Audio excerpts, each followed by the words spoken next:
बहुत लोग कहोगे कि ये सच है झूठा किस मानो, तो इसके लिए मैं आपको प्रूफ दिखाती हूँ। मेरी स्क्रीन पे आप देख पा रहे होंगे पूरा एक वीडियो चल रहा होगा। तो यहाँ पे देखिए वो वीडियो जिसमें मैं आपको ये दिखाई थी मैं कितनी घंटे में पढ़ती थी। तो hello everyone, welcome back to our channel. So guys, आज मैं आपके सामने लेके आई हूँ एक नया टॉपिक और एक सबसे ट्रेंडी टॉपिक जो आप लोग बहुत ज़्यादा मुझसे पूछते हो, how many hours I was study during my drop years. सबसे पहले मैं ये बता दूं कि मैंने अपने first and second drop year का कभी भी टाइमिंग काउंट नहीं की है। जो किया है थर्ड का किया है। मैं जो भी बताऊंगी थर्ड ईयर का बताऊंगी, थर्ड ड्रॉप ईयर का।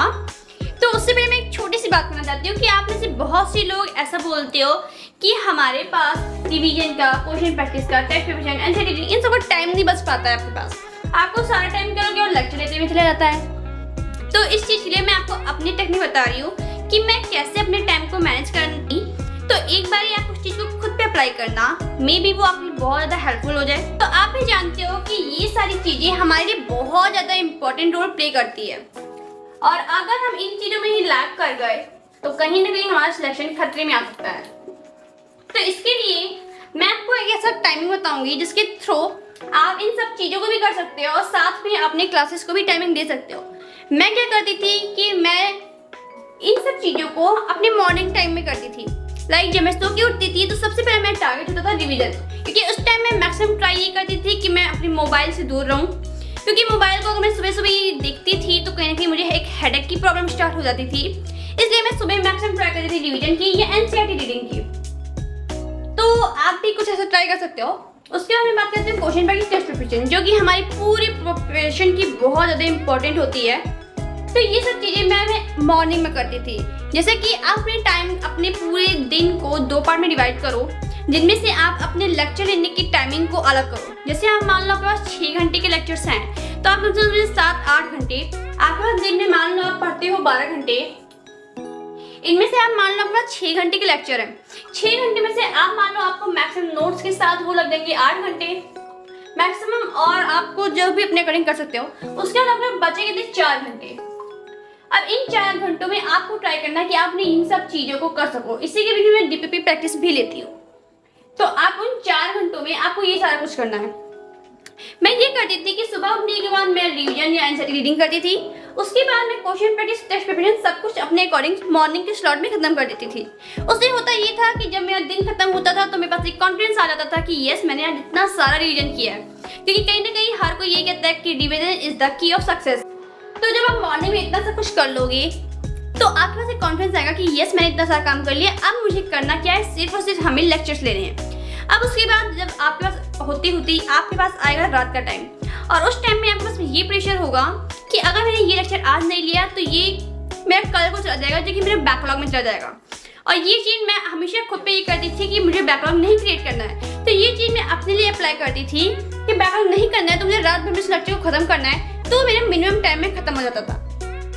तो इस तरह से मेरा ये लेक्चर आवर भी प्रॉपर हो जाता था और उसके साथ मैं अपने पूरे रिवीजन को भी टाइम दे पाती थी। इसके साथ मैं ये बोल दूँ कि मैं एक नाइट आउल थी, क्योंकि मुझे दिन में अगर मैं लेक्चर्स लेती थी तो कई बार मुझे बहुत ज़्यादा नींद आने लगती थी, कई बार लेक्चर ले लेते मैं सो भी जाती थी। इसलिए इसका एक मेजर कारण ये भी है कि मैं रात को लेक्चर लेना प्रेफर करती थी। तो ये आप अपने शेड्यूल के अकॉर्डिंग डिसाइड कर लेना कि आपको क्या करना है।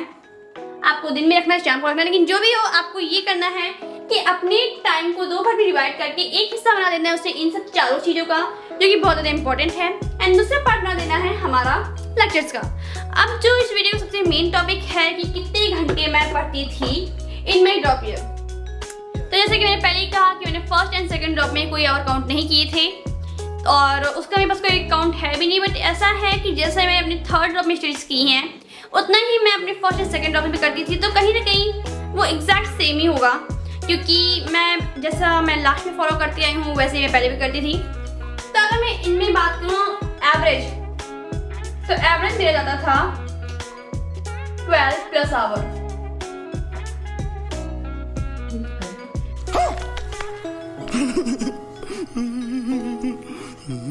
बहुत लोग कहोगे कि ये चीज सच है या झूठ, आप कैसे मानो। तो इसके लिए मैं आपको प्रूफ दिखाती हूँ। प्रूफ जिसके बारे में आपसे बात कर रही थी, और आप इसमें देख सकते हो कि मैंने एक दिन में कितनी आवर्स स्टडीज की हैं, और ये पूरे कॉन्फिडेंस से कह सकती हूँ कि ये मेरे ऑनेस्ट वाले हैं, क्योंकि आप अपने टाइमिंग देख सकते हो, कभी मेरी ज़्यादा हुए कभी कम हुए। ऐसे करके सितंबर मंथ का था, सेम हमारा अक्टूबर, नवंबर, दिसंबर, ऐसे ही करके जिस दिन में बीएससी के एग्जाम्स होते थे, जैसे आप ये देख पा रहे हो 2-3 ये मेरे बीएससी के एग्जाम्स थे। इसके 3 दिन पहले ये 21-22 थे, इस दिन बीएससी के एग्जाम्स थे। फिर भी मैं एग्जाम दे के आने के बाद काफ़ी ज़्यादा पढ़ाई की थी, वो आप देख पा रहे होंगे। यहाँ पे भी वो सारे आवर्स हैं जिनके मैं बात कर रही हूँ, और आप एवरेज तो यहाँ पे देख ही पा रहे होंगे जो आपको स्क्रीन पे दिख रहा होगा। तो ये रहा ओवरऑल टाइमिंग। आई होप आपको यकीन हो गया होगा। तो यहाँ आपने देख लिया वो वीडियो जिसके थ्रू मैं आपको ये दिखाई थी कि मैं कितने घंटे इतने पढ़ती थी। तो चलिए फिर इस वीडियो में इतना ही, मिलते हैं किसी नेक्स्ट वीडियो में। एंड यहाँ तक आए हो तो चैनल को लाइक शेयर सब्सक्राइब कर देना। Thank you for watching.